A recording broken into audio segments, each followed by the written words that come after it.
Have you ever pondered the intricate web of political events that have shaped Cambodia's current political landscape? In the heart of Southeast Asia, a story of power, resistance, and shifting alliances unfolds. A gateway into understanding this narrative is by tracing the key political events that have occurred in Cambodia's recent history. One could argue that the modern political era of Cambodia began with the signing of the Paris Peace Agreement in 1991. This agreement intended to end years of conflict and lay the foundation for a democratic political system.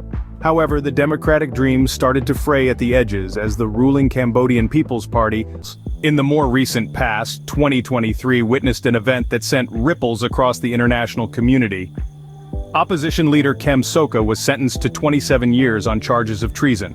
This highly politicized trial stirred concerns among foreign diplomats and human rights groups, criticizing Hun Sen for eroding democratic freedoms and using the courts to stifle opponents. Despite this, Cambodia's foreign ministry denied political motives, accusing foreign envoys of meddling in internal affairs.